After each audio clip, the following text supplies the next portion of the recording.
Assalamualaikum warahmatullahi wabarakatuh. Salam sejahtera untuk kita semua. Salam kebajikan.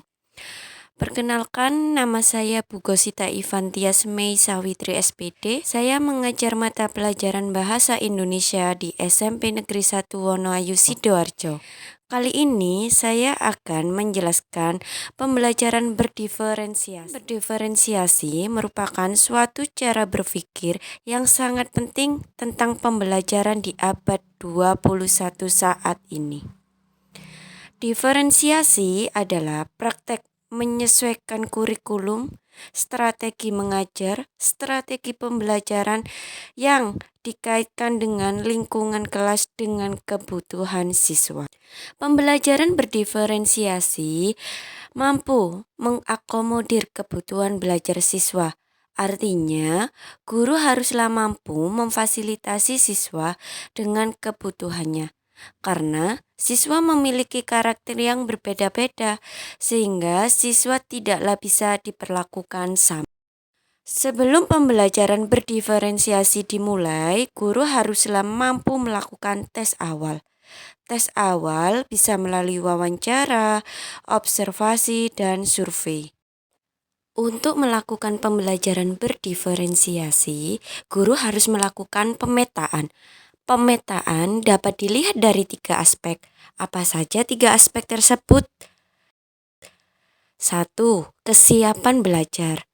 Konsep kesiapan belajar sama kaitannya dengan konsep pembelajaran yang didasarkan pada taksonomi Bloom, di mana seorang guru harus menstimulus siswa dengan pembelajaran yang menyenangkan untuk melahirkan generasi yang terampil dalam berkomunikasi, berkolaborasi, berpikir kritis, dan kreatif. 2. Minat belajar, yakni salah satu dorongan kuat dari dalam diri siswa untuk aktif dalam proses pembelajaran.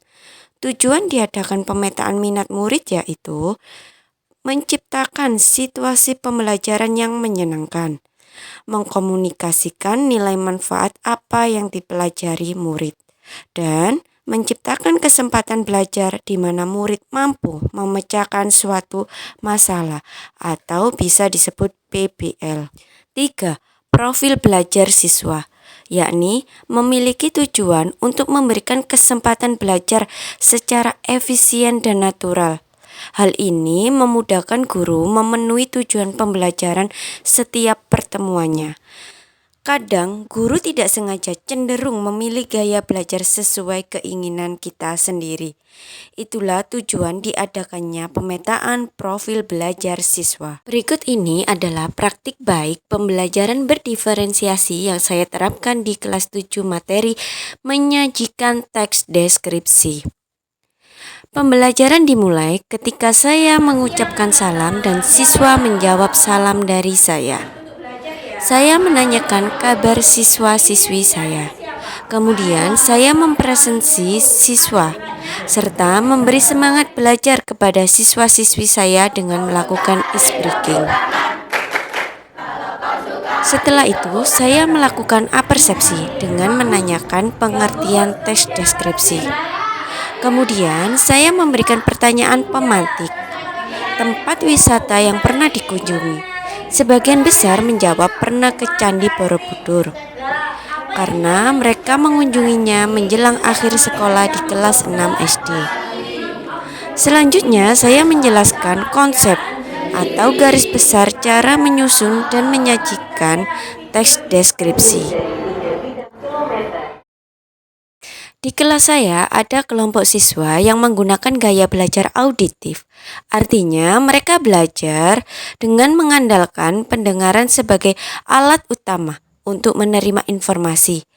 Mereka lebih mudah memahami dan mengingat daripada apa yang dilihat. Mereka lebih suka berbicara dengan irama berpola, suka menjelaskan sesuatu dengan panjang lebar. Kedua, ada kelompok siswa dengan gaya belajar visual. Artinya, mereka lebih suka membaca literatur atau buku paket bahasa Indonesia. Kebalikan dari gaya belajar auditif. Mereka lebih suka mencatat dengan rinci, rapi, dan teratur.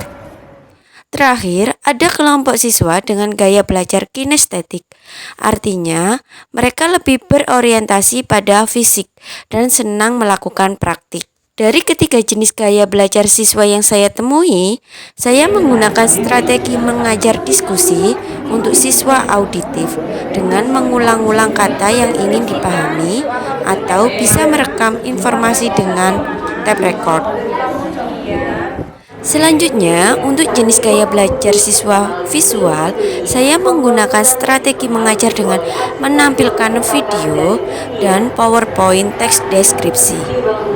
Untuk jenis gaya belajar kinestetik, saya menggunakan strategi mengajar dengan melibatkan aktivitas mereka secara langsung. Setelah saya memberikan kesempatan untuk menyelesaikan tugasnya dengan gaya belajar mereka masing-masing, selanjutnya saya memberikan mereka kebebasan untuk menyelesaikan tugasnya di berbagai media yang mereka sukai dan kuasai.